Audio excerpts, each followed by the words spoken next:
दोस्तों, समाज की जो डाइवर्सिटी है, वो डाइवर्सिटी जब तक तमाम संस्थाओं में, तमाम इदारों में, तमाम इंस्टीट्यूशंस में जब तक वो डाइवर्सिटी नहीं दिखेगी, तब तक देश में जो वंचित लोग हैं, जो कमज़ोर लोग हैं, जो दलित, आदिवासी, जो माइनॉरिटीज़, जो महिलाएं हैं, उनको अधिकार नहीं मिलेगा। अब आप पूछेंगे कि अचानक से मैं संस्थाओं में दलित और बहुजन का जो एक्सक्लूज़न है उसके ऊपर क्यों बात कर रहा हूँ। इसके पीछे एक कॉन्टेक्स्ट है, इसके पीछे एक संदर्भ है। आप जानते हैं कि ललन टॉप एक पॉपुलर न्यूज़ पोर्टल है और ललन टॉप के दफ्तर में कुछ रोज़ पहले जाने माने मशहूर फिल्म एक्टर नाना पाटेकर तशरीफ़ लाए थे और उनका इंटरव्यू ललन टॉप के जो एडिटर हैं सौरभ द्विवेदी, उन्होंने एक लंबा इंटरव्यू किया। 3 घंटे से भी लंबा चला ये इंटरव्यू। जब इंटरव्यू तकरीबन 1 घंटे के आसपास जब पहुंचा तो नाना पाटेकर इस बात पे जोर दे रहे थे कि हिंदू और मुसलमान के बीच में कोई फ़र्क नहीं है। और बात करते करते जब 1 घंटे तक इंटरव्यू पहुंचा तकरीबन, तो उन्होंने पूछा कि यहाँ कोई मुसलमान है, कोई है मुसलमान। तो ये बात शायद नाना पाटेकर ने कभी सोची भी नहीं होगी कि वो ये कितना इम्पोर्टेंट एक जुमला बात ही बात में बोल गए, जिसे बोलने की हिम्मत यहाँ तक कि लिबरल पत्रकार भी नहीं करते हैं, लिबरल इंटेलेक्चुअल भी नहीं करते हैं। कुछ करते होंगे लेकिन ज़्यादातर नहीं करते हैं, क्योंकि जो संस्थाओं में दलितों, बहुजनों और मुसलमानों का जो एक्सक्लूज़न है, इसके ऊपर बहुत ज़्यादा लोग बोलने को तैयार नहीं होते हैं। क्यों नहीं होते हैं आप अच्छी तरह से जानते हैं। जब नाना पाटेकर ने सवाल पूछा तो इंटरव्यू करने वाले एडिटर ललन टॉप के सौरभ द्विवेदी जो हैं, उनके चेहरे पे पसीना आ गया। वो समझ नहीं पा रहे थे कि इसका जवाब कैसे दें, क्योंकि जब न्यूज़ रूम में मुसलमानों का एक तरह से एक्सक्लूज़न है, मुसलमानों को जब जगह नहीं दी जा रही है, तो वो नाना के सामने मुस्लिम पत्रकार कहाँ से ला देते। तो नाना ने जो सवाल कैमरे के सामने जो पूछ दिया, तो उस सवाल को दबाने के लिए, अपनी इज्जत बचाने के लिए, अपनी जो संस्था है ललन टॉप और जो ललन टॉप इंडिया टुडे से जुड़ा हुआ है, इन सब के ऊपर जो एक मखौटा चढ़ा हुआ है कि ये बहुत महान पत्रकारिता ये संस्थाएं करते हैं, उसको बचाने के लिए सौरभ द्विवेदी ने क्या कहा कि है ना, वो कैमरे के पीछे एक आलिश हैं, वो हैं, खड़े हैं, इशारा करते हुए ने कहा, है ना, आलिश हैं कैमरे के पीछे। मैं आलिश को जानता भी नहीं। मैंने थोड़ा सर्च किया तो पता चला कि ललन टॉप में आलिशुद्दीन करके कोई साहब हैं, कोई पत्रकार हैं, वो काम करते हैं। अब सवाल ये है कि मैंने ललन टॉप के जितने भी जो जर्नलिस्ट हैं, उनकी जो टीम है, आप भी चाहें तो उसको एक बार देख सकते हैं। अगर आप उसको देखेंगे तो आप पाएंगे कि उसमें सवर्ण जाति के जो पत्रकार हैं वो भरे हुए हैं, और जो मुसलमान जो हैं वो कहीं 1-2 कहीं दिखने से मिल जाएंगे, आलिश जैसे। वो भी सामने नहीं दिखेंगे, इंटरव्यू करते हुए नहीं दिखेंगे, बल्कि कैमरे के पीछे वो रहेंगे, और सामने जो है द्विज सवर्ण पत्रकार जो है वो कैमरे के सामने रहेगा। यानी अंधेरे में काम करने के लिए मुसलमान आपको चाहिए, अंधेरे में काम करने के लिए आपको दलित चाहिए, अंधेरे में काम करने के लिए आपको ओबीसी चाहिए, और आदिवासी तो कहीं दिखते भी नहीं है क्योंकि उनको भगा ही दिया जा रहा है। और कैमरे के सामने जो चमकता हुआ जो चेहरा होता है वो स्वर्ण का होता है।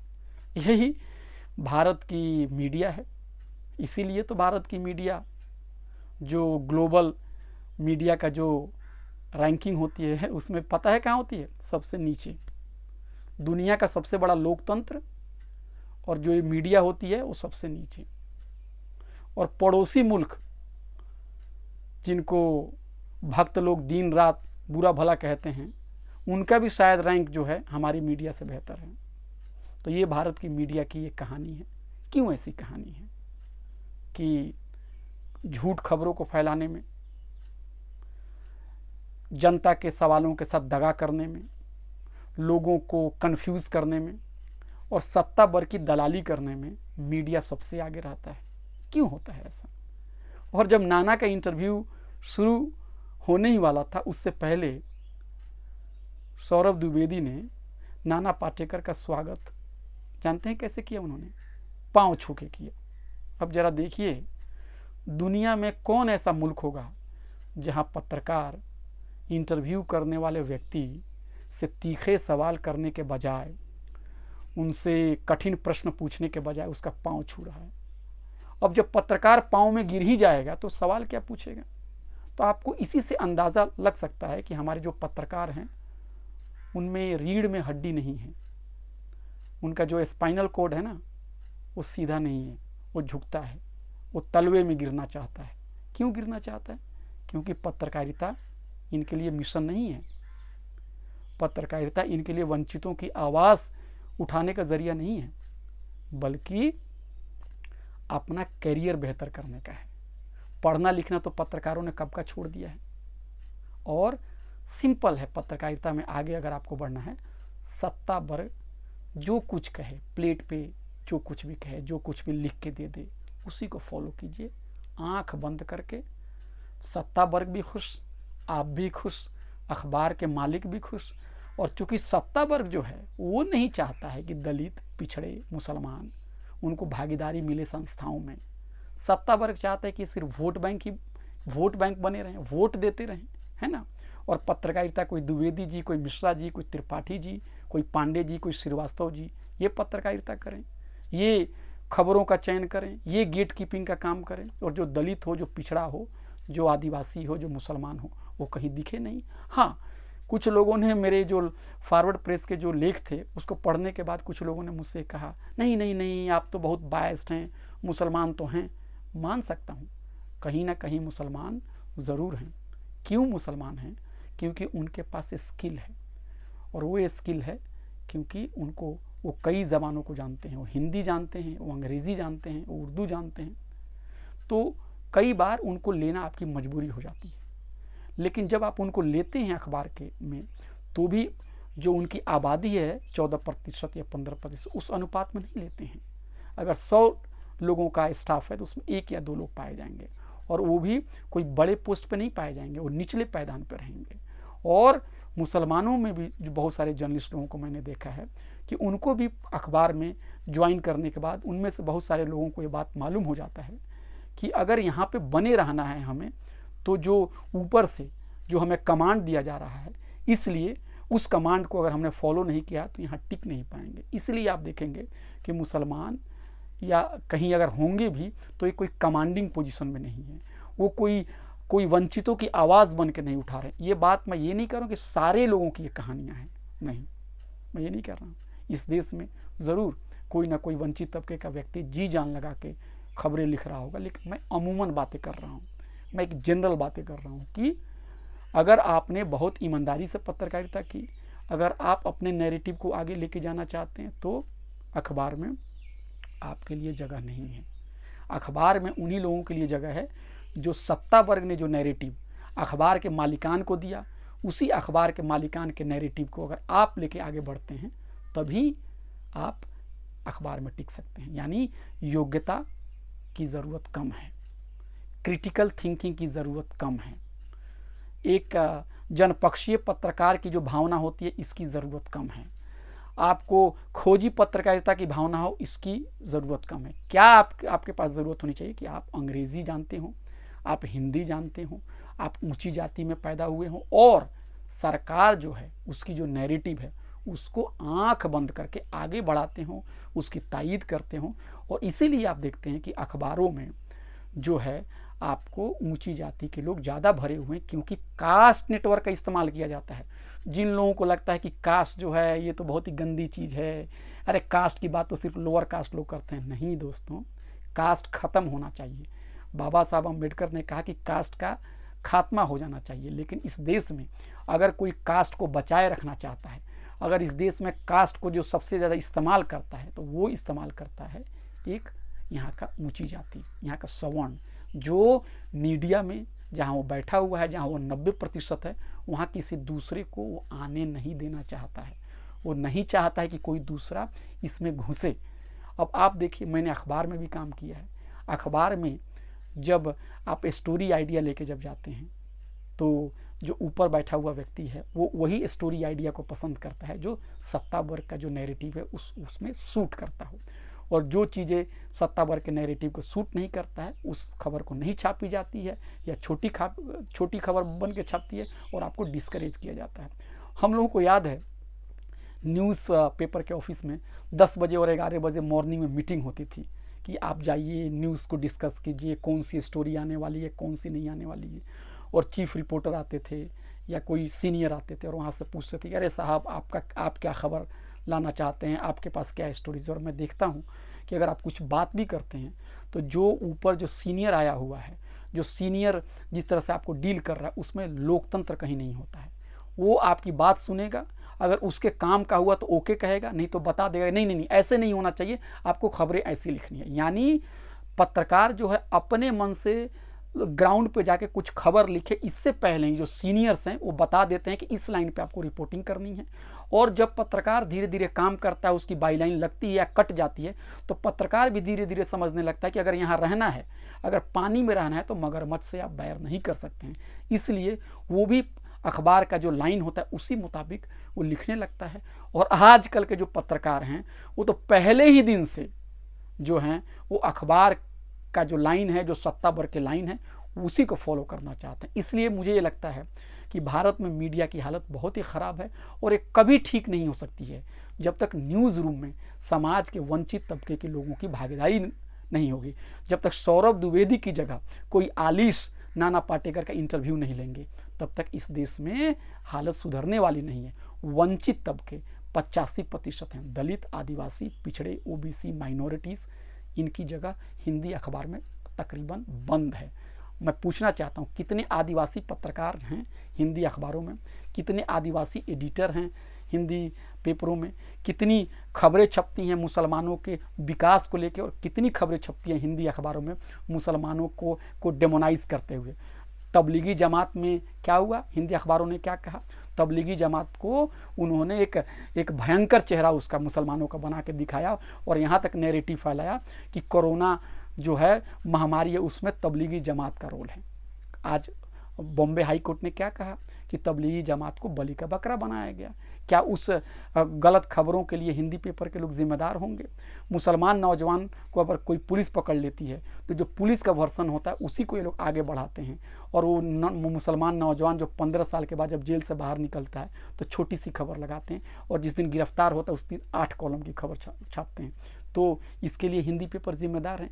कास्ट जो है उसको ख़त्म करने के लिए कभी स्टोरी आपने देखा है, लेकिन अंधविश्वास फैलाने में हिंदी पेपर सबसे आगे है। इसकी वजह यह है कि हिंदी पेपर 90% 95% सवर्णों के हाथ में है, और सवर्ण जो पत्रकार हैं, चूँकि न्यूज़पेपर में कोई डाइवर्सिटी नहीं है, इसलिए सवर्णों ने अपनी जो विचारधारा है, अपने जो क्लास इंटरेस्ट है, अपने जो वर्ग इंटरेस्ट है, उसी को पूरा किया है।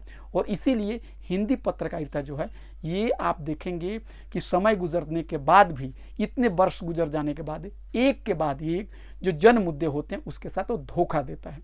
अब मिसाल के तौर पे सांप्रदायिक मामले में आप देख लीजिए, कभी भी हिंदू और मुसलमान के बीच में अगर कोई भी छोटी अगर कहीं झगड़ा हो जाता है तो उसमें हिंदी अखबार जो है आग में घी डालने का काम करता है, उसमें मुसलमानों को डेमोनाइज करने की कोशिश करता है, उसमें जो सांप्रदायिक ताकतें होते हैं उसको वो क्या करता है, उसको लेजिटिमेसी देने की कोशिश करता है। अयोध्या का जो आंदोलन चला हुआ था उसमें उसने क्या किया है, उसने आग में घी डालने का काम किया है, उसने सांप्रदायिकता को भड़काने का काम किया है। नई आर्थिक नीति आई उस पर भी वो चुप रहा। अमीरों के पक्ष में जो भी पॉलिसीज बनती हैं उसका वो समर्थन करता है।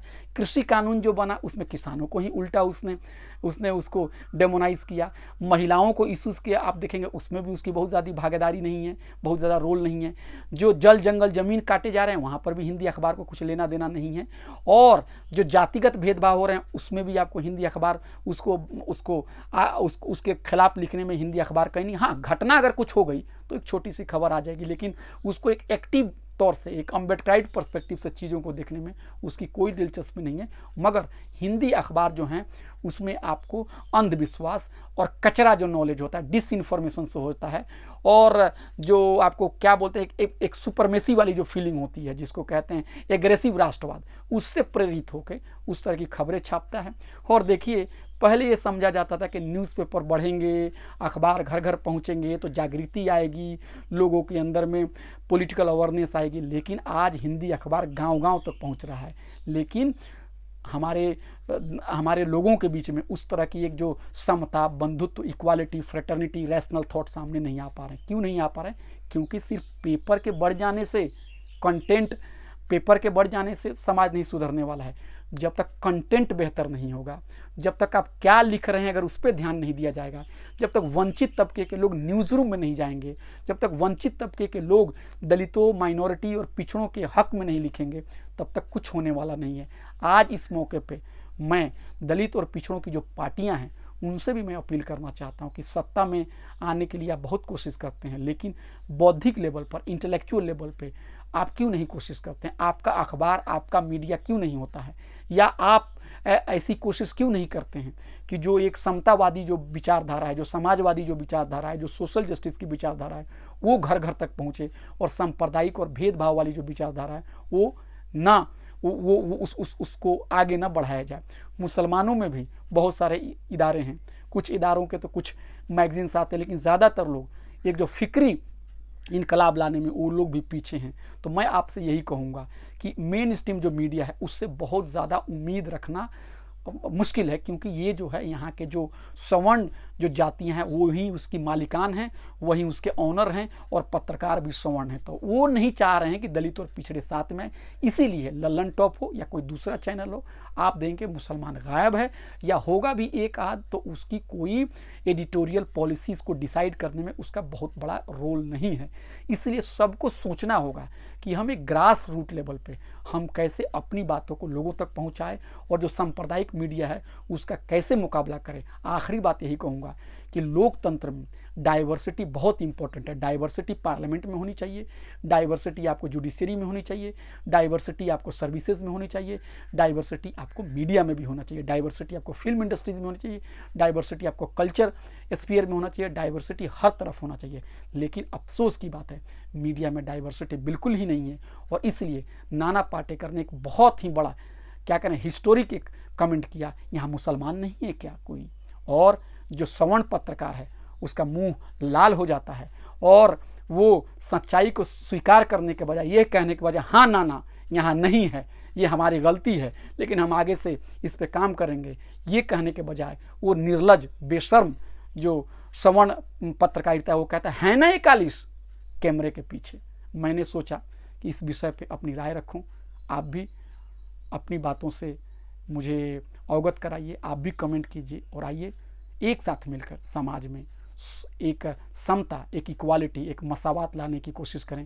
और बाबा साहब अम्बेडकर की बात से मैं ख़त्म करना चाहता हूँ, कानून अच्छा भी हो लेकिन कानून को इम्प्लीमेंट करने वाले लोग अगर वंचित समुदाय से नहीं होंगे, न्याय नहीं मिलेगा। अखबार है लेकिन अखबार में लिखने वाले लोग अगर वंचित समाज से नहीं हैं तो अखबार जो है कभी वंचितों के हक में बात नहीं करेगी। जय भीम। आपका बहुत बहुत शुक्रिया।